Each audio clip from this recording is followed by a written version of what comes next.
نستغفره ونؤمن به ونتوكل عليه ونعوذ بالله من شرور أنفسنا ومن سيئات أعمالنا من يهد الله فلا مضل له ومن يضلل فلا هادي له وأشهد أن لا إله إلا الله وحده لا شريك له وأشهد أن محمدا عبده ورسوله أرسله بالحق بشيرا ونذيرا أما بعد فإن خير الحديث كتاب الله وخير الهدي هدي محمد صلى الله عليه وسلم وشر الأمور محدثاتها وكل محدثة بدعة وكل بدعة ضلالة وكل ضلالة في النار.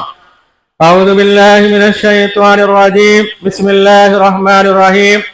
ولتكملوا العدة ولتكبروا الله على ما هداكم ولعلكم تشكرون. اللہ کا فضل و کرم ہے کہ اس نے ہم تمام کو اس میدان میں عید الفطر کی 2 رکعت سنت موقع ادا کرنے کا موقع عطا کیا. آج کا دن خوشی کا دن ہے. ہماری عبادتوں کے قبولیت کا ابھی اعلان ہونے والا ہے. اللہ کے فضل و کرم سے ہم نے رمضان کو مکمل کیا. وَلِتُكْمِلُوا الْعِدَّةَ، رمضان کی گنتی ہم نے 30 دنوں کی مکمل کی. اس کے بعد اللہ کا حکم ہے وَلِتُكَبِّرُوا اللَّهَ، اللہ کی بڑائی بیان کرو. ہم جو بھی عبادتیں کرتے ہیں عبادتوں کے بعد اللہ کی کبریائی بڑائی بیان کرنا ضروری ہے. اذان کے تکبیرات میں سب سے پہلے اللہ اکبر، اللہ کی بڑائی ہوتی ہے.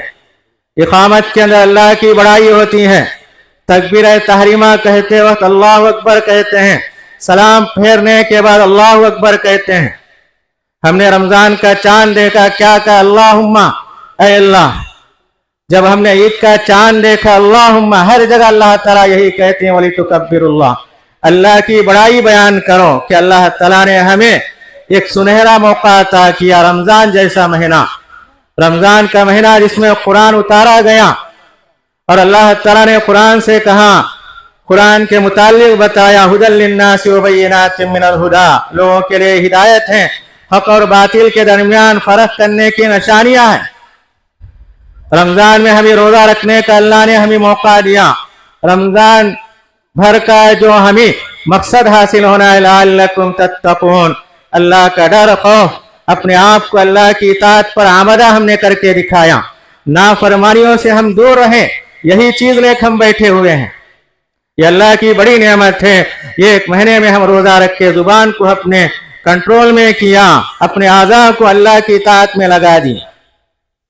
اس لیے نبی کریم صلی اللہ علیہ وسلم نے کہا جو ایمان کی حالت میں نفس کا جائزہ لیتے ہوئے روزے رکھا اللہ تعالیٰ اس کے سارے پچھلے گناہ معاف کر دیتے. اسی کے لیے ہم بیٹھے ہوئے ہیں. اور آپ نے یہ بھی کہا جو رات میں قیام کیا، تراویح کا اہتمام کیا، اللہ تعالیٰ اس کے پچھلے گناہ معاف کر دیتے ہیں.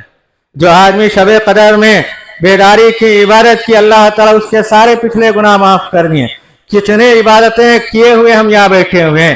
ایک طرف روزے کی عبادت، ایک نوافل کی عبادت، صدقہ و خیرات کی عبادت، بھلائیوں کی عبادتیں لے ہوئے بیٹھے ہوئے ہیں. نبی کریم صلی اللہ علیہ وسلم نے کہا جب بندے تکبیرات کہتے ہوئے عیدگاہ آتے ہیں اللہ تعالیٰ فرشتوں سے سوال کرتے ہیں یہ بندے تکبیرات کیوں کہتے ہیں، ان کا مقصد کیا؟ تو فرشتے کہتے ہیں انہوں نے جو مہینہ بھر عبادت کی ہے اس کا اجر و ثواب لینے آئے ہوئے ہیں.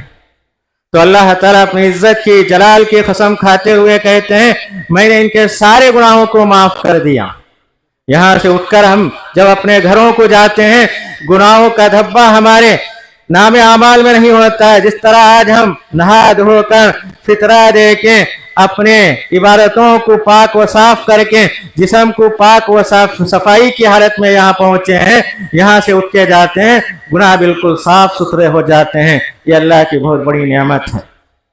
دوسری بات یہ ہے کہ اللہ تعالیٰ کا فرمان ہے یا ایھا الذین آمنوا اتقوا اللہ ولتنظر نفس ما قدمت لغد، ایمان والو تم اللہ سے ڈرو، کل کے لیے تم نے کیا بھیجا اس کے بارے میں غور کریں. کل کا دن متعین ہے، قیامت کا دن ہے. نیک اعمال ہمیں اس دن سے پہلے تیاری کا حکم دیا گیا ہے. تو رمضان کا مہینہ ہم نے بڑھ چڑھ کر حصہ لیا، اس کے کتنے اجر و ثواب ہیں،